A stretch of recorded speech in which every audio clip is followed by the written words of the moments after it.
Hello coin collectors, and welcome back to the International All Change Review. That's right, we've had our first overseas views, and as of yesterday our first international subscriber.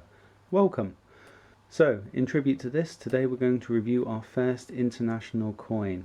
And the coin we're going to look at today is the New York State Quarter, which was released as part of the program to have an individual quarter for all 50 states. Now, most of the things I know about New York, like most Brits who've not been there, are things I've learnt from the TV and movies, and in my case particularly Friends and How I Met Your Mother. But from what I've been told by actual friends who've been there, like most urban cities, parts of it are great, parts of it are touristy, parts of it are rough. So it's a lot like London, but I imagine with less tea and more skyscrapers. But I do hope to go there one day. But I digress a little.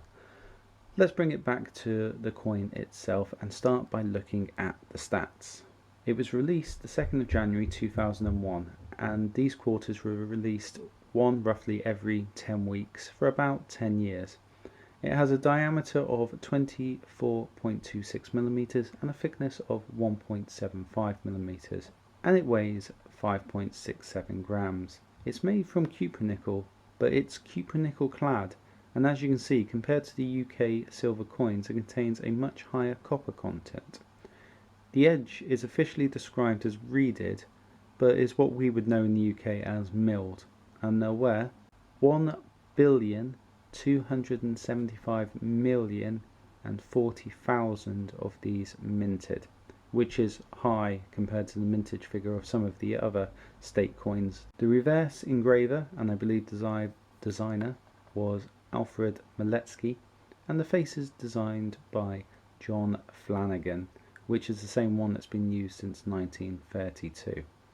So let's come back to the coin itself. As this is the first quarter that we've looked at, I want to just start out by comparing it to a normal quarter, which I have one just here, a 1985 quarter.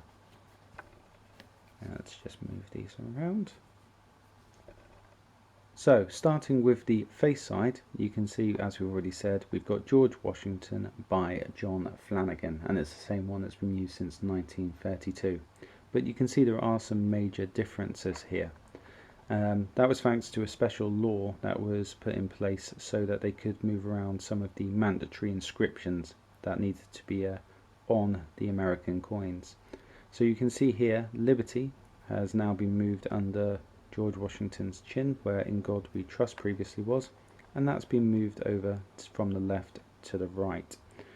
Also, we've gained the United States of America and quarter dollar, and we've lost the year from the face side as well. And if I flip over this quarter coin,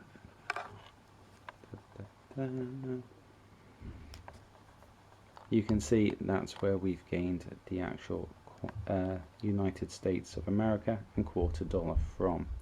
Just before I flip over the state coin, we also just down here you can see a little D, and that's for Delaware being where it was minted. It'll either be a D on a P on standard issue quarter dollar coins, for that's where the main two mints are. So I'm going to move that one back, and I'm just going to bring this one into shot here, and I'm going to straighten it up as well. So I'm now going to flip over the state quarter and see why they've actually changed it around. And you can see it's to make room for the state design on the other side. So as you can see here, we've got quite a prominent design of the Statue of Liberty, the outline of the state of New York, and the words Gateway to Freedom. The reason for New York was a state where many millions of people from the old world came into America, and that also ties in with the Statue of Liberty being one of the first things they saw when they arrived into the United States. At the bottom we have the Latin, which was also on the previous quarter, E pluribus unum, which translates to out of many one, and that conveys that for all the different states in the Union, they combine so one country arises. Also, these coins were released in the order that the states joined the Union. Now, New York joined in 1788, which is why we have the date up here, and this coin was released in 2001. It was the 11th state to actually join the Union, and that's represented by the 11 stars on the outside rim here as well. One other point just to note out is the very faint, you can make out the Hudson River and Erie Canal, which was added to the design by the request of Governor Pataki. Apologies for the pronunciation, I've only seen it written down. But he wanted these on there to actually show the importance they played in the state's development. Now, I like this design and the thought that's gone into it, and I can see why when the public was asked to choose from the 5 different design ideas, it won with 76% of the vote over the other designs such as Henry Hudson and the Half Moon Ship, the Battle of Saratoga, and the New York Federal Building, which I think may be the inspiration behind the courthouse in Arkham City as well. So, on to the value. For this one, I've only focused on the UK market, which I think has pushed the price up because they're not in circulation in this country. I have gotten a couple before with my change mistaken for 10p pieces, but that's very few and far between. So looking at the last 5 sold on auction sites, which were sold on their own and from circulation, they went for an average of 77 pence, which is more than the current exchange rate, but cheaper than going to America and collecting them yourself. But as they are so common in circulation, with over 1 billion of this design being minted, my recommendation would be, if you're in America, keep an eye out, a bit of perseverance, and you'll soon collect them all.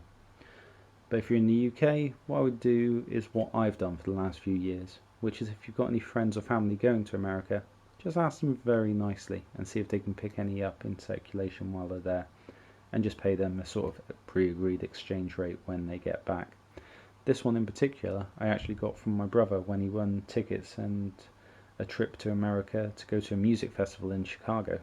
So that brings us to the end of this edition of the All Change Review. What are your thoughts on the design of this coin? Are you collecting these yourself? And are there any other coins you'd like me to review? Let me know in the comment section below, and please like and subscribe. But until next time, thanks for watching and keep collecting. Bye!